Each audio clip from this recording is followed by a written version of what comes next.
Ouais, dans ce moment-là, pendant nos chita, ouais, pendant nos chita. Tendez ça m'a dit bon bien, on va le faire nous faire des tout. Tout haïtien dans des français même on va à l'école. Tendez-vous, tendez. Le leur est grave. La bombardé Haïti à cause base ouais avec Haïti. Mais à cause Cubain, à cause américain qui met en place ces missiles. Nous connaissons nous sous tête fort. Comment on est? Alexandre. Les nous Jérémy, je dis contrôle Cuba. Les sous zone fort Alexandre.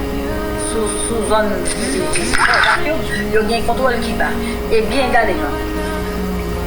Regardez ça m'a dit bon bien, on va le faire notre vidéo. Le président qui vient dire la bombardé Haïti à cause de base militaire américaine et américain qui a signé tout donné pour attaquer Cuba. Iran à cause Haïti accepté nèg fait base militaire ça, Iran a lancé à bombarder Haïti tant mieux pour ça. Tendez l'autre bagarre encore. Qui déclaration qui bien fait. Président dit regardez toute année Haïti fait avec bandits américains pas samedi rien dans ça. Pendant ce temps, il n'y a pas qu'à détruire bandits, mais il y a qu'à entrer Haïti pour utiliser Haïti pour attaquer eux-mêmes. Et bien raison ça, ni Iran dit la lancer sur Haïti, ni Cuba dit la bombarder Haïti. Les amis, pas jouer avec bagaille sérieux. Quand il y a bon dans des vidéos, c'est en français lié. Nous connaissons tout Haïtien dans des français même on va à l'école. Tendez-vous, tendez. Le leur est grave, les États-Unis pourraient envahir Cuba. Dans la minute actuelle, le président américain Donald Trump a déjà donné l'ordre au centre du Pentagone de préparer et se tenir prêt pour lancer des attaques militaires contre Cuba. Et je te disais tout cela concernant Haïti. Malheureusement, un pays qui a déjà ses problèmes politiques risque de devenir un ennemi involontaire de Cuba, qui est son voisin, parce que la présence militaire américaine est sur son sol. Parce que même si Cuba n'a rien contre Haïti en cas de défense, ils peuvent tirer là où se trouvaient les ennemis.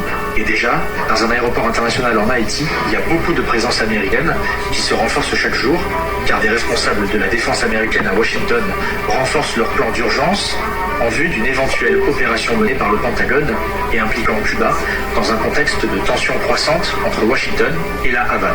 C'est presque le même mode opératoire. Pareil avec l'Iran. Avant d'attaquer Cuba, ils doivent vérifier si Cuba n'a pas de capacité sur son territoire. Vu depuis les mois derniers, des visites de sous-marins russes et des bateaux russes sont venus à Cuba plusieurs fois. Ces visites créent un doute pour eux, car les Américains ne savent pas ce que font les sous-marins russes à Cuba.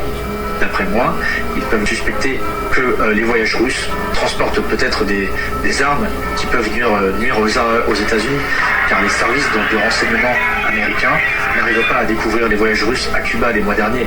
Pour moi, je pense qu'il y a une seule façon pour eux de savoir, c'est d'aller sur le sol cubain pour vérifier. Car Cuba est un petit pays par rapport aux États-Unis, mais Cuba est très efficace contre l'espionnage, différent du Venezuela. Pour Haïti, il est très important pour les autorités haïtiennes de prendre des décisions urgentes. Si vous voulez des articles fiables, allez sur shifastor.net car les infos actuelles sont très difficiles à comprendre parce qu'il y a aussi une guerre médiatique. Aujourd'hui, la situation est très sensible et il faut rester lucide.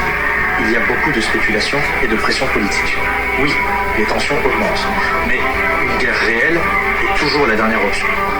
Le plus important pour les populations, surtout en